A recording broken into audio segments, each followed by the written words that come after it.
smiling, happy people here today. Christ is risen. He is risen indeed. For 6 weeks now, 6 weeks, we have kept our hallelujahs in a box. And today, we get to unleash them. Up until, 2 years ago, Katie, I'd never heard about the tradition of not saying hallelujah for Lent. And I appreciate Katie introducing that practice to our church. And you never really appreciate how many times we use the word hallelujah in songs until you have to pick out 6 weeks worth of songs that don't have the word hallelujah in it. But here we are on Resurrection Sunday, proclaiming the risen Christ and starting out worship with the Hallelujah Chorus. Christ is risen.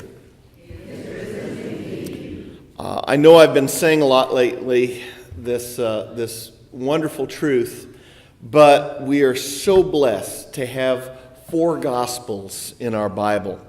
I know I joke about Mark being my favorite one because Mark's kind of this no-nonsense news reporter, get through the story of Jesus one, but let me tell you what, I pick on John a lot about being this spacey cosmic Christ person, but when it comes down to writing about discovering the empty tomb, John wins in my opinion. Because of the 4 Gospels, to me, John seems the most personal.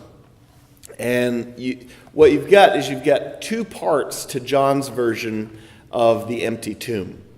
Part 1 involves Mary Magdalene. It involves Simon Peter, and it involves the other disciple that's not even named. So part 2 is just Mary Magdalene and Jesus, which is interesting because Jesus doesn't appear at the tomb at all in Mark and in Luke's version. And so what's unique about John is that all the other Gospels have 2 Marys, Mary Magdalene and Mary, the mother of James. John, Gospel of John, just has Mary Magdalene. So, in part 1, you've got Mary Magdalene visiting the tomb while it's still dark. There's nothing there to indicate that she expects to see anything out of the ordinary. She's just there, visiting the tomb. But she notices something isn't quite right.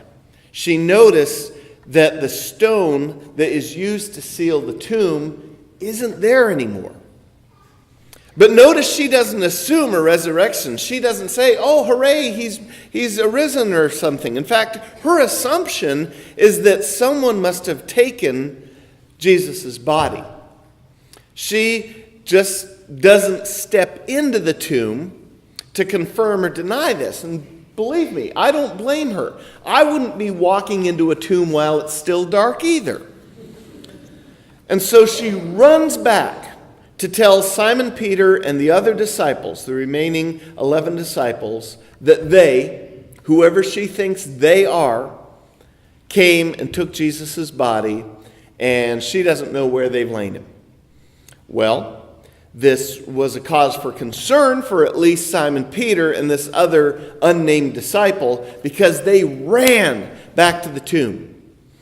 Simon Peter wasn't quite as fast as the other disciples, so it took him a little while longer to get to the tomb. And this is so funny. The early church father, John Chrysostom, speculates that it's because Peter was married.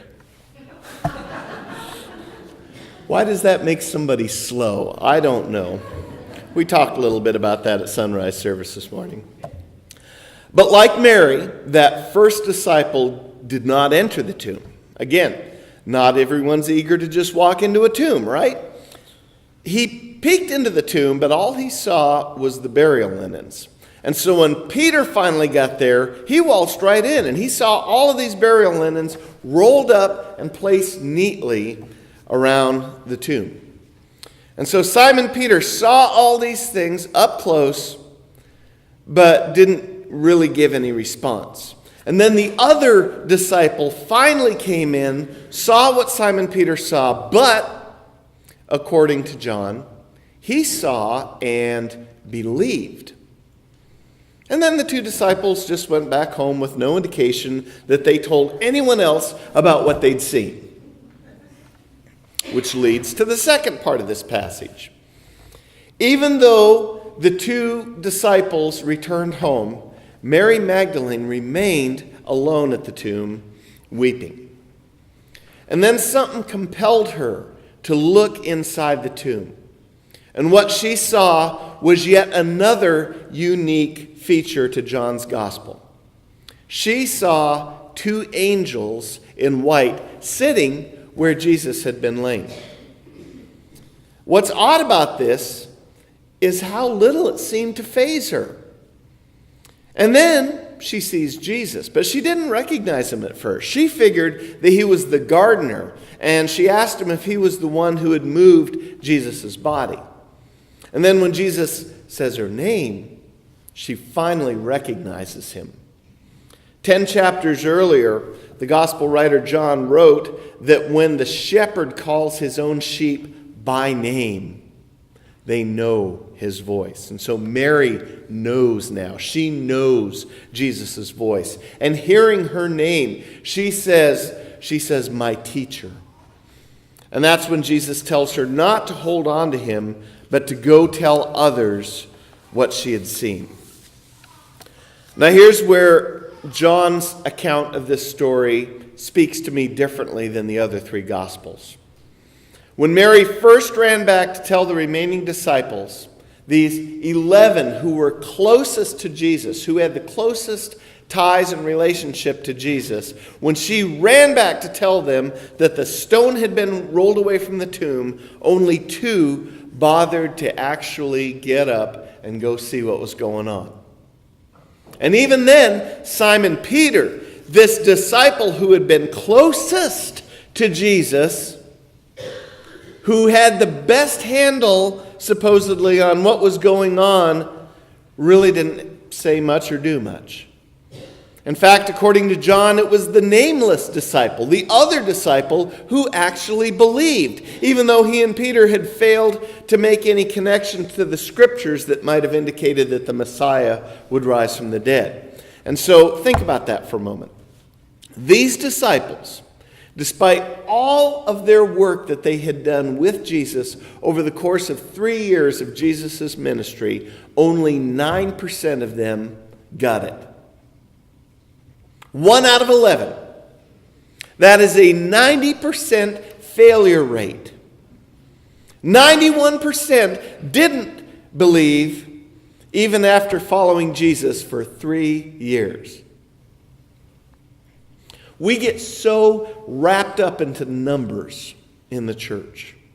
Anytime we talk about the success or failure of a ministry, we want to immediately go to the numbers and label programs or ministries as either successes or failures based solely on numbers. And I'm guilty. We preachers are guilty of this too. I'm not letting myself off the hook on this one.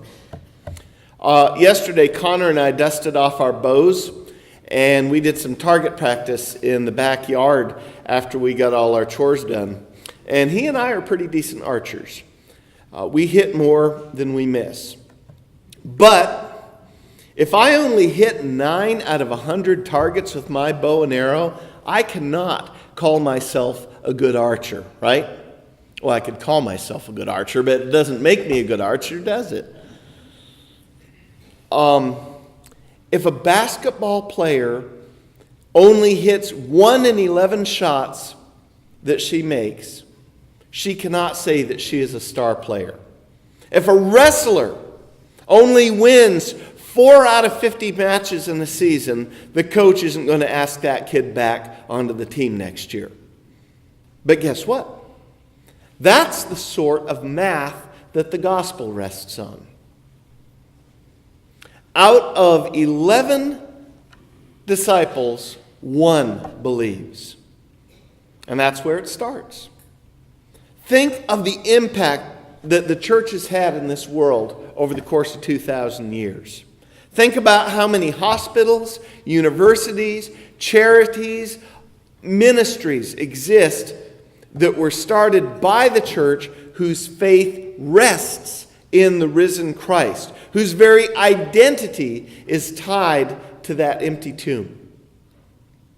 1 out of 11. 9%. Horrible odds. And yet, that is the metric of the gospel.